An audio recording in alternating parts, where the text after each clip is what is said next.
Baik, bismillah. Assalamualaikum warahmatullahi wabarakatuh.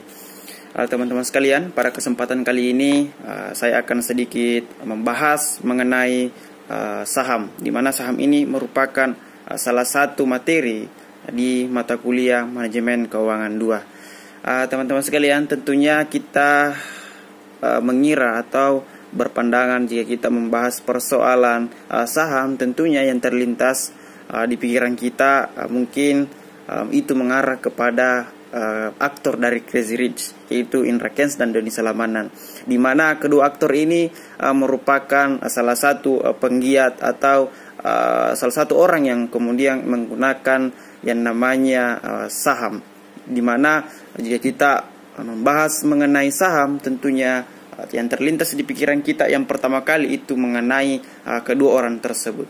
Memang jika kita melihat bagaimana sejarahnya beliau, dari kedua orang ini merupakan salah satu pemeran atau aktor yang kemudian menggunakan saham ini sebagai alatnya untuk bertransaksi.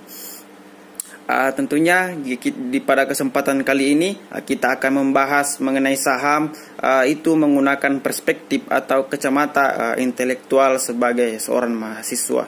Tentunya di dalam penjelasan kali ini kita akan membahas secara konkret mengenai apa itu saham, seperti apa itu saham, dan bagaimana kemudian dan tupoksi dari saham itu sendiri. Teman-teman sekalian, daripada kita penasaran, mari kita saksikan video penjelasan dari saham. Baik, teman-teman sekalian, pada kesempatan kali ini, alhamdulillah kita masih diberikan kesehatan oleh Allah Subhanahu wa taala untuk kemudian melanjutkan aktivitas kita pada kesempatan kali ini. Teman-teman sekalian, kita akan membahas mengenai saham, seperti apa itu saham. Tentunya pada kesempatan kali ini saya akan dulu membahas mengenai apa itu saham. Pada slide ini yang kita tampilkan ada 2 poin, ada 2 pendapat yang saya tampilkan menurut CNBC. Ya. Menurut CNBC, saham adalah merupakan surat tanda bukti kepemilikan sebagai modal di dalam sebuah perusahaan. Kemudian menurut PT Bursa Efek Indonesia atau disingkat BI, itu dijelaskan bahwa saham itu stok atau merupakan sebuah instrumen pasar yang kemudian populer digunakan di kalangan mahasiswa, kalangan orang-orang tua. Tentunya ini merupakan suatu hal yang sangat populer di tengah-tengah masyarakat yang kita gunakan untuk bertransaksi atau berinvestasi pada era sekarang ini. Itu artinya saham merupakan suatu bentuk hak. Artinya apa? Kita memiliki hak sebagian aset dari perusahaan itu sendiri. Contohnya, apabila kemudian perusahaan menerbitkan saham sebanyak 1000 lembar, dan apabila seseorang memiliki 200 saham dari ke 1000 saham tersebut, maka itu artinya bahwa orang tersebut memiliki aset atau sebagai modal dari perusahaan tersebut itu sebanyak 20%, karena ia memiliki 200 lembar saham. Itu merupakan suatu bukti kepemilikan terkait aset atau modal yang ada di dalam sebuah perusahaan. Kemudian wujud dari saham itu sendiri itu berbentuk lembaran, ya, berbentuk lembaran yang di dalamnya tercantum nama pemiliknya, kemudian seberapa banyak saham yang kemudian ia miliki. Di situ dijelaskan di dalam surat lembaran tersebut. Kemudian orang yang kemudian memiliki saham yang dibuktikan dengan lembaran-lembaran itu tentunya ia berhak mendapatkan dividen atau keuntungan dari perusahaan. Keuntungan itu kemudian akan dibagikan kepada pemilik saham sesuai dengan besaran saham yang tercantum di dalam lembaran sahamnya, sesuai dengan juga keuntungan yang kemudian didapatkan oleh perusahaan. Kemudian juga ini juga disesuaikan dengan bagaimana kemudian hasil kesepakatan bersama mengenai pembagian dari dividen itu sendiri. Kemudian orang yang kemudian juga memiliki lembaran-lembaran saham ini berhak juga mengikuti rapat yang diselenggarakan oleh perusahaan. Sebenarnya penerbitan saham ini merupakan suatu langkah bagi perusahaan sebagai usaha, sebagai ikhtiar untuk mendapatkan dana segar atau modal untuk melanjutkan bisnis atau mengembangkan bisnis dari perusahaan tersebut. Saham ini kemudian juga diperjualbelikan melalui Bursa Efek Indonesia atau disingkat dengan BI sebagai wadah untuk bertransaksi, melihat kemudian bagaimana kondisi-kondisi saham setiap perusahaan. Kemudian bagaimana cara kita memiliki saham. Tentunya cara untuk memiliki saham ini itu kita bisa menggunakan cara dengan membelinya atau mengaksesnya dengan cara yang disebut sebagai pasar modal.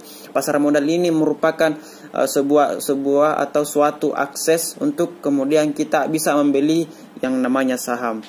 Pasar modal itu sendiri merupakan sebuah sarana pendanaan bagi perusahaan maupun individu untuk kemudian mengakses yang namanya informasi terkait mengenai saham dan lain sebagainya. Mungkin itu sedikit penjelasan mengenai apa itu saham. Teman-teman sekalian, kita lanjut ke slide berikutnya. Baik, pada slide berikutnya kita akan membahas mengenai jenis-jenis saham. Namun jenis-jenis saham yang saya tampilkan pada kesempatan kali ini itu dalam hal perspektif atau dalam hal pembagian keuntungan atau dividen, di mana di sini dijelaskan pembagian saham-saham itu ada dua jenis, yaitu ada saham biasa, ada saham preferen atau preference stock. Saham biasa ini merupakan saham yang menempatkan pemiliknya itu berada pada paling akhir dalam pembagian dividen atau hak atas kekayaan dari suatu perusahaan. Artinya apa? Orang yang kemudian memiliki saham-saham biasa ini dalam kemudian pembagian dividen atau keuntungan itu akan dibagikan apabila perusahaan mendapatkan suatu keuntungan. Orang yang kemudian memiliki saham biasa ini juga mendapatkan hak untuk menyampaikan hak suaranya.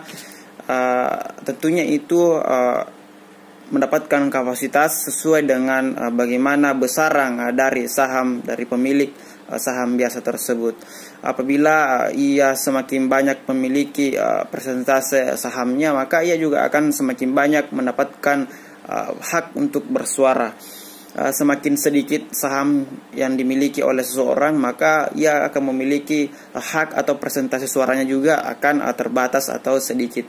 Kemudian ada saham yang disebut dengan saham preferen atau preference stock. Ini merupakan suatu saham yang kemudian memiliki karakteristik dari saham biasa dan obligasi. Jadi saham preferen ini itu identik dengan saham biasa dan juga obligasi. Saham preferen ini juga menghasilkan pendapatan tetap seperti bunga obligasi. Kemudian untuk mendapatkan kemudian orang-orang yang kemudian memiliki saham preferen ini juga mendapatkan posisi yang paling utama dan kemudian juga diprioritaskan oleh perusahaan sebagai proses utama atau didahulukan atas pembagian dividen di dalam suatu perusahaan. Saham preferen ini juga merupakan hal yang kemudian yang paling diuntungkan di dalam suatu perusahaan karena ia kemudian memiliki pendapatan tetap layaknya seperti bunga obligasi.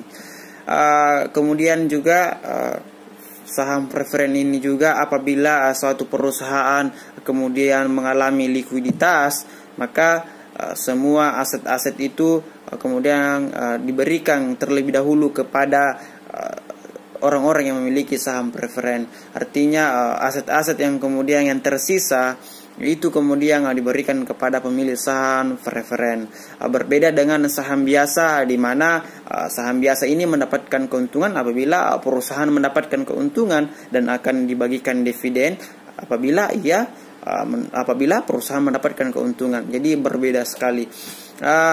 Tentunya teman-teman sekalian, dalam pembagian jenis dari saham-saham ini kita bisa sedikit memahami bagaimana itu saham biasa dan bagaimana saham preferen itu.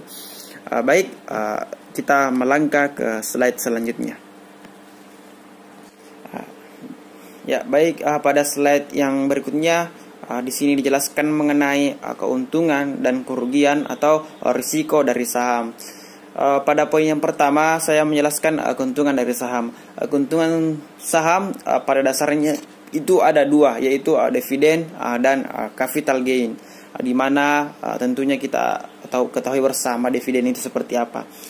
Dividen merupakan hasil atau keuntungan dari perusahaan yang kemudian keuntungan ini dibagikan kepada pemilik saham.